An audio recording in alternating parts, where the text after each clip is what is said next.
Summer is the vacation season, but the tanks team isn't relaxing. Quite the opposite. We're rolling out Update 1.1 for the common test.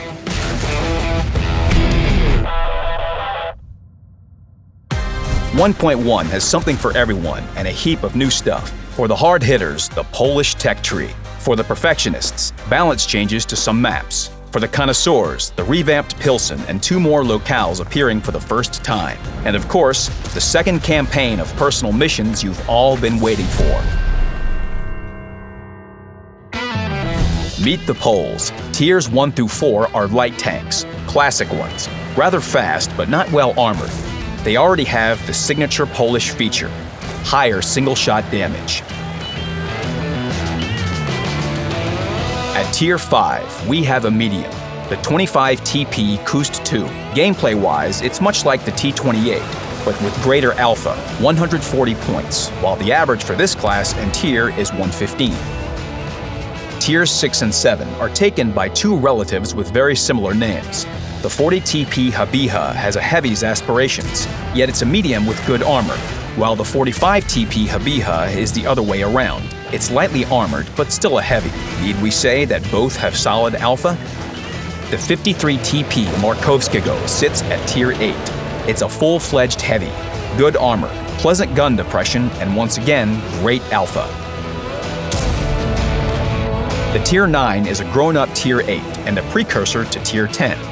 The 50 TP Tishkevicha has a sturdy turret that holds a good gun. It inflicts 560 points of damage with a single shot. The depression angle is -8 degrees.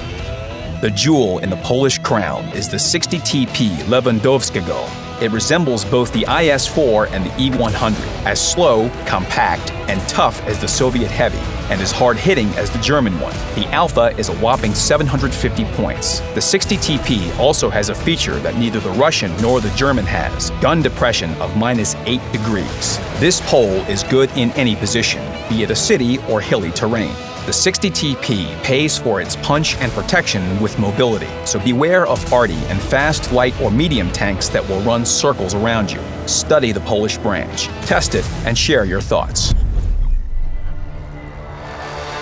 Along with the Polish branch comes the new Studzianki map, inspired by the Great Tank Battle of World War II. This location differs from its real-world counterpart for the sake of enjoyable gameplay. The Studzianki map consists of 3 zones: the village, the fields, and the brick factory.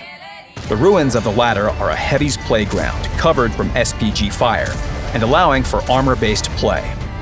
The fields in the center are good for light tanks, fast mediums, and camo-based play. The village suits every vehicle class. Mines, Glacier, and Siegfried Line were modified to make the team's opportunities even. The province map has changed too. It now has a limited tier range, from 4 to 7. If you want to know more about the balancing corrections, check the game's site. The Pilsen map is returning in HD quality. It's become larger, it looks and plays different now, especially in its greener parts. Gameplay will be more varied and convenient for all vehicle classes. Update 1.1 will introduce the global tanking community to the game's home city, Minsk. The capital of Belarus finally gets the representation it deserves. The Minsk map recreates a part of the city's center. Some details have been ironed out in the name of balance, but the streets and houses are identical copies of their real-life counterparts. The location is vast and diverse. Dense building blocks favor slow and well-armored vehicles. The central zone with the Gorky Park and the Svisluch River embankment is the domain of light tanks. The area behind the circus building is ideal for flanking mediums. All in all, Minsk is a large map providing diverse gameplay.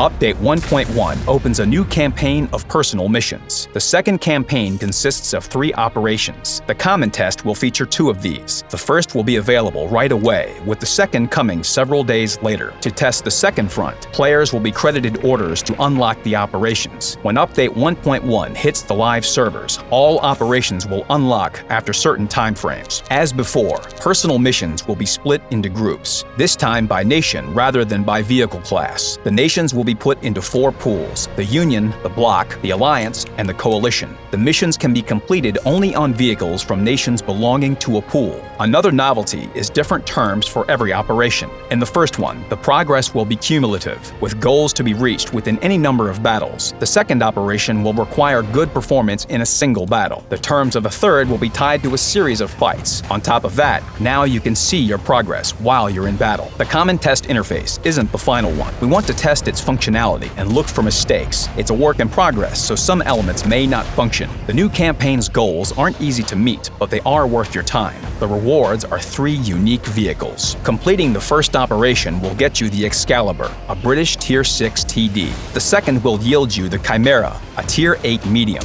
The final one will allow you to park the Object 279R in your garage, a monstrous Tier 10 heavy on 4 tracks. These tanks are obtainable only by completing Personal Missions 2.0. If you see someone riding these, beware. There's a tough tanker in front of you, worthy of this prize. That's all, folks. Best of luck to you in every battle.